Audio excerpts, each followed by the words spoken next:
Hai guys, kembali lagi dalam Sekeping Nyaring.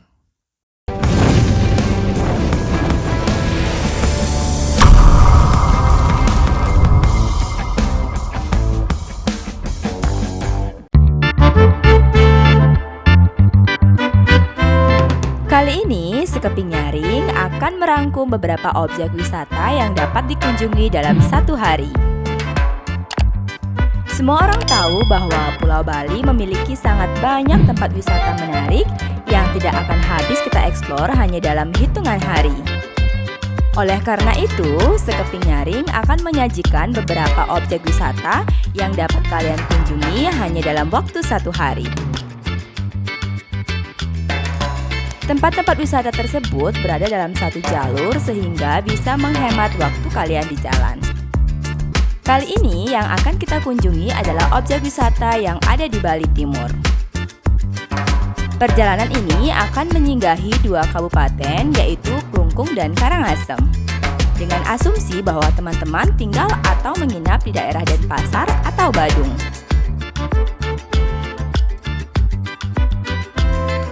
Semakin pagi perjalanan kita mulai, maka semakin banyak waktu yang akan bisa dihabiskan di setiap objek wisata. Teman-teman bisa menyewa mobil atau sepeda motor di sekitar tempat penginapan kalian. Perjalanan harus kita mulai paling lambat pukul 8 pagi. Melewati jalan bypass Ide Bagus Mantra, kita menuju ke arah timur. Kurang dari 1 jam kita akan sampai di ujung jalan bypass ini.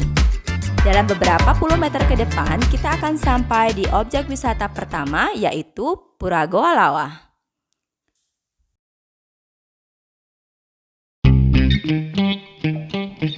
Pura Goa Lawa yang berada di Kabupaten Klungkung ini dikenal sebagai salah satu dari 6 pura penting atau Satkahyangan di Bali. 5 lainnya adalah Pura Lempuyang, Pura Uluwatu, Pura Andakasa, Pura Batu Karu, dan Pura Silayukti. Nama Goa Lawa terdiri dari kata goa dan lawa. Kata lawa dalam bahasa Bali berarti kelelawar. Jadi, Pura Goa Lawa merupakan sebuah pura yang di dalamnya terdapat goa yang dihuni ribuan kelelawar. Menurut penelitian para ahli sejarah, pura ini dibangun pada abad ke-11 atas gagasan Empu Kuturan. Pura ini diperuntukkan sebagai tempat memuja Dewa Baruna atau Dewa Laut.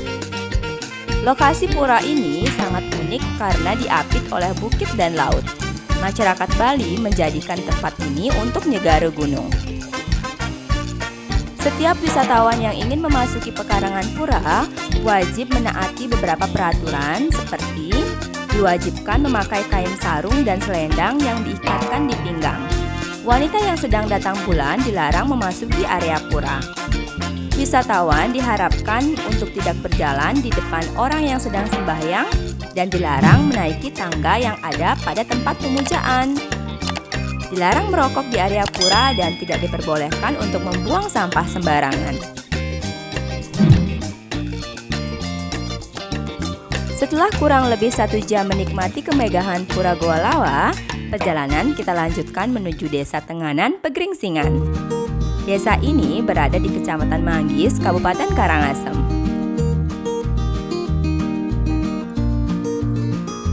Desa Tenganan Pegeringsingan adalah salah satu dari 3 desa di Bali yang termasuk dalam kategori Baliaga.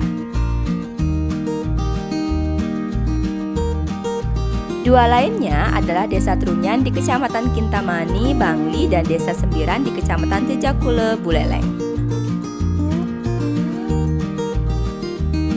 Arti dari Baliaga adalah desa yang gaya hidup masyarakatnya masih berpedoman pada peraturan dan adat istiadat peninggalan leluhur dari zaman sebelum kerajaan Majapahit. Pada desa Baliaga, arsitektur rumah, balai pertemuan, dan pura yang dibangun sangat mempertahankan aturan adat istiadat secara turun-temurun. Ciri-ciri bangunan atau rumah penduduk desa Baliaga terbuat dari campuran batu merah, batu sungai, tanah, dan mempunyai ukuran yang relatif sama. Ada beberapa keunikan yang dimiliki desa tradisional Tenganan ini, antara lain tradisi mekare-kare atau megeret pandan, atau lebih sering dikenal dengan perang pandan. Tradisi ini digelar sekali dalam setahun dan menjadi salah satu atraksi wisata populer bagi wisatawan. Tradisi perang pandan dilakukan oleh pemuda desa dengan cara saling menyerang, menggunakan daun pandan yang berduri dan tameng berupa anyaman dari rotan. Luka pada punggung akibat sayatan dari daun pandan akan diberi obat tradisional dari bahan umbi-umbian. Keunikan lainnya adalah hasil kerajinan tradisional berupa kain tenun geringsing. Teknik yang digunakan untuk membuat kain tenun geringsing adalah teknik double ikat atau teknik ikat ganda. Teknik ini membutuhkan keahlian dan waktu yang cukup lama untuk membuat satu helai kain tenun atau kain geringsing. Rata-rata waktu yang dibutuhkan untuk membuat satu helai kain tenun ini kurang lebih 2,5 hingga 5 tahun, tergantung pada tingkat kesulitan yang dimiliki kain. Teknik yang digunakan di desa Tenganan ini merupakan satu-satunya teknik di Indonesia. Jadi tidak heran jika kain geringsing dibanderol dengan harga yang cukup mahal. 1 jam berada di desa ini akan terasa sangat cepat. Namun masih banyak objek wisata lain yang harus dikunjungi sebelum matahari tenggelam. Perjalanan kita lanjutkan ke arah timur menuju objek wisata Tirtagangga. Dalam perjalanan, kita akan melewati objek wisata Candi Dasa. Di sepanjang objek ini terdapat banyak rumah makan yang menyediakan menu lokal maupun internasional. Kita dapat beristirahat untuk makan siang sebelum melanjutkan perjalanan. Waktu tempuh menuju Tirtagangga adalah 1,5 jam. Objek wisata Tirtagangga dibangun pada tahun 1946 oleh Raja Karangasem, anak agung Anglurah Ketut Karangasem Agung. Komplek Taman Tirtagangga ini pernah hancur oleh letusan Gunung Agung pada tahun 1963. Pemerintah Kabupaten Karangasem membangun kembali taman ini dan diperuntukkan sebagai kawasan wisata. Luas area dari Taman Tirtagangga 1,5 hektar yang memanjang dan membentang dari arah timur ke barat. Ada 3 hal utama yang ada di Taman Tirtagangga, yaitu kebun, kolam air, dan patung. Terdapat 3 tingkatan bangunan di Taman Tirtagangga ini. Pada bangunan tertinggi terdapat mata air yang berada di bawah pohon beringin. Bangunan level kedua terdapat kolam renang, sedangkan bangunan yang paling bawah terdapat kolam hias dengan air mancur. Di gerbang pertama, wisatawan akan disambut oleh patung-patung yang berbaris rapi. Pengunjung dapat menyusuri kolam dengan berjalan menginjak pijakan yang tersedia. Tempat ini merupakan spot selfie yang bagus. Tak jauh dari kolam, terdapat taman yang memiliki menara air yang tingginya 10 meter. Menara air ini bentuknya berundak-undak seperti pagoda di Kamboja. Air yang ada di kolam Tirtagangga berasal dari sumber air yang bahkan oleh masyarakat setempat dianggap suci dan digunakan untuk kegiatan upacara adat. Berjarak beberapa puluh meter dari Taman Tirtagangga, kita bisa mengunjungi objek wisata baru yang kekinian yaitu Mahagangga Valley. Mahagangga Valley menyuguhkan spot-spot yang instagramable. Objek ini berada di tengah hamparan sawah berundak atau terasiring dengan latar gunung lempuyang di sebelah timur. Dan jauh di selatan terdapat hamparan laut biru pantai ujung. Sedangkan di barat laut berdiri kokoh Gunung Agung dan Menawan. Mahagangga Valley memiliki berbagai macam wahana cantik, antara lain rumah lumung berbentuk kerucut, mini swing, lorong bambu, jembatan kayu, dan sejumlah wahana untuk tempat kita berfoto. Mahagangga Valley juga menyediakan tempat trekking dan camping. Jalur trekkingnya melintasi jalan setapak yang membelah hamparan sawah berundak.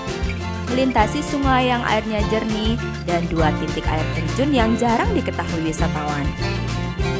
Fasilitas camping atau kemah yang dimiliki Mahaganga Valley adalah gubuk cantik untuk tempat tidur, perapian, matras, selimut, bantal, senter, air panas, dan toilet.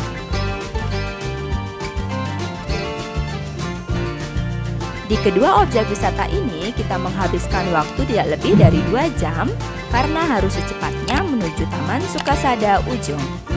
Waktu yang kita tempuh menuju Taman Ujung adalah 30 menit.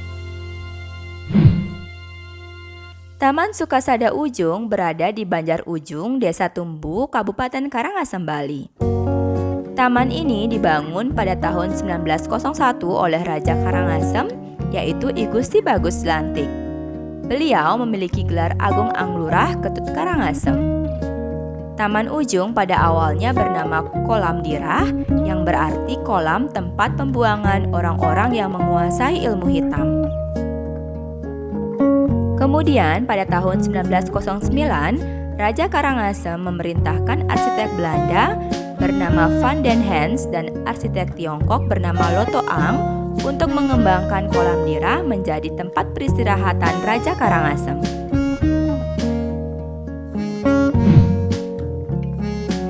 Pembangunan ini juga dibantu oleh arsitek Bali atau yang biasa disebut dengan Undagi dari Kerajaan Karangasem.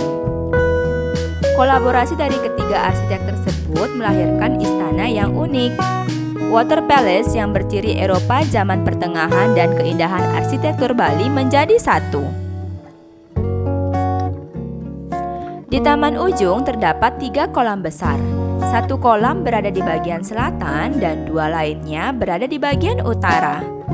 Di tengah kolam bagian selatan terdapat sebuah bangunan yang dikenal dengan nama Balai Bengong. Kolam yang berada di utara luasnya lebih besar dari kolam yang di selatan.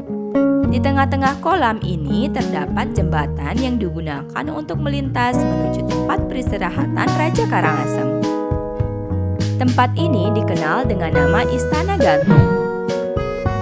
Selain itu, terdapat juga bangunan pilar tanpa atap yang menjadi spot foto paling favorit. Tapi kita harus melewati 100 anak tangga untuk mencapainya. Nah, dari atas bangunan inilah kita dapat melihat sekeliling tanpa terhalang apapun.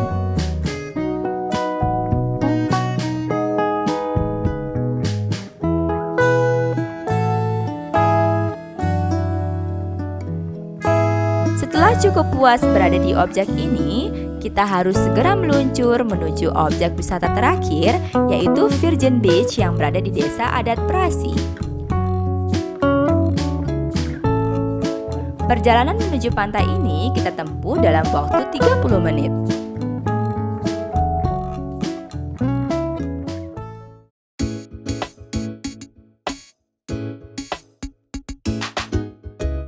Pantai ini memiliki beberapa nama seperti Virgin Beach Bali dan White Sand Beach Bali. Masyarakat lokal lebih mengenal dengan sebutan Pantai Prasi. Pantai ini belum menjadi favorit wisatawan lokal karena letaknya yang tersembunyi dan sangat jauh dari objek wisata terkenal di Bali. Pantai ini benar-benar sepi, jauh dari keramaian, bersih dan tidak polusi. Virgin Beach Bali sering disebut dalam buku panduan perjalanan wisata di luar negeri. Inilah yang menyebabkan jumlah wisatawan asing nampak lebih banyak yang berkunjung ke pantai ini dibanding wisatawan lokal.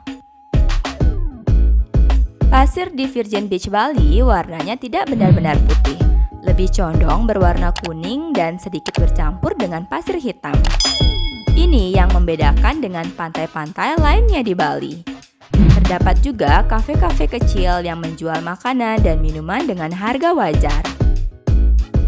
Kita juga dapat melihat kehidupan nelayan dengan perahu tradisional hilir mudik atau yang berjajar parkir di bibir pantai.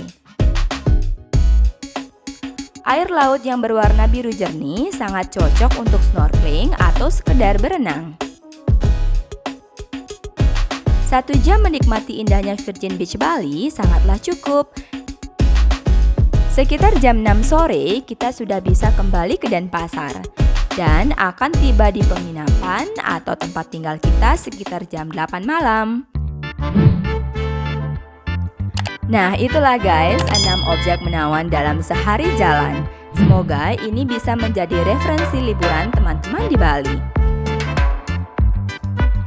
Jika ada pertanyaan atau perlu bantuan lain berkaitan dengan hal ini, silahkan sampaikan di kolom komentar ya. Terima kasih telah menonton video ini. Jangan lupa like, komen, dan subscribe. Bye-bye.